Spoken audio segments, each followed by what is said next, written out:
Bienvenue dans ce cycle consacré aux champions du monde, qui va être divisé en plusieurs séries. Première série, les champions du monde officieux.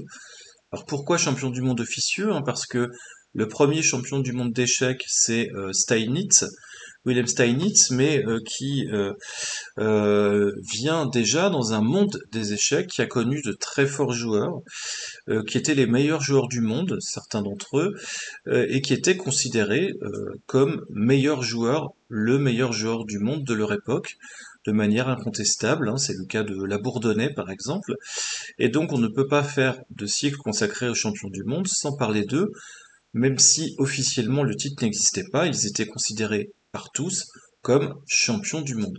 Donc on va parler de ces champions du monde officieux, on va parler de Philidor, on va parler de Labourdonnais, on va parler de Staunton, on va parler d'Anderson et on va parler de Morphy, qui sont tous, qui ont tous été à un moment donné les meilleurs joueurs du monde, donc de manière incontestable. Euh, ce cycle est important parce qu'il est important de connaître l'histoire des échecs et l'apport que tous ces forts joueurs ont eu pour être champions du monde. Il faut réussir à apporter quelque chose de nouveau aux échecs, une nouvelle dimension, et on verra justement que chacun des joueurs a apporté quelque chose. Euh, le, le style du jeu d'échecs en général est toujours marqué par un champion du monde. On ne joue plus de la même manière, on ne joue pas de la même manière avant Bobby Fischer et après Bobby Fischer. On ne joue pas de la même manière avant Karpov et après Karpov. Et c'est le cas de tous ces joueurs, tous ces champions du monde, qui n'ont pas simplement été les meilleurs, mais qui ont aussi marqué de leur empreinte le jeu systématiquement.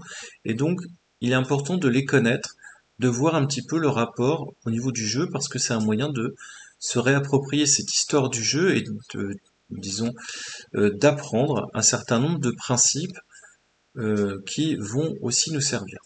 Ce qui est absolument incroyable et ce qu'il ne faut pas perdre de vue, le, c'est quelque chose qui explique Boris Gelfand.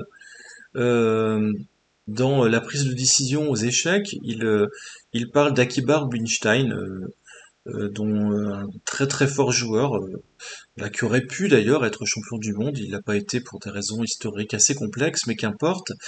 Euh, et que dit Gelfand? Il dit, ben voilà, finalement quand on regarde les parties, bon, il y a des choses qui nous semblent extraordinaires, et puis il y a des choses, il y a des choses, on se dit, ah oui, oui, c'est bien joué, mais en fait, on ne se rend pas compte que non seulement c'est bien joué, mais c'est bien joué, nous on l'évalue de cette manière-là, parce on a des millions de parties de référence, on a euh, justement euh, des tas d'années de recul, de parties, de positions, d'analyse, y compris par ordinateur. Mais à l'époque, c'est des choses qui ont été découvertes, alors il parle de Rubinstein, par Rubinstein, tout seul, dans son coin, à partir de rien. Et donc c'est encore plus extraordinaire. C'est effectivement connaître un théorème, je sais pas, le théorème de Pythagore, c'est très bien, mais l'inventer, c'est encore mieux. Et ben finalement aux échecs, c'est la même chose. On va parler et consacrer la première vidéo à Philidor. En matière de finale, par exemple, la position de Philidor en matière de finale de tour et pion contre tour, est absolument fondamentale. Mais aujourd'hui, on connaît cette position par cœur. À l'époque, Philidor est parti de rien, sans ordinateur, sans joueur à son niveau qui aurait pu, disons, analyser, s'affronter à lui pour qu'il puisse tester. Et en fait, il a réussi à découvrir un principe qui non seulement est encore toujours valable, mais surtout qui est appris. Tous les champions, y compris les champions du monde après coup, l'ont appris en analysant les parties ou les analyses de Philidor.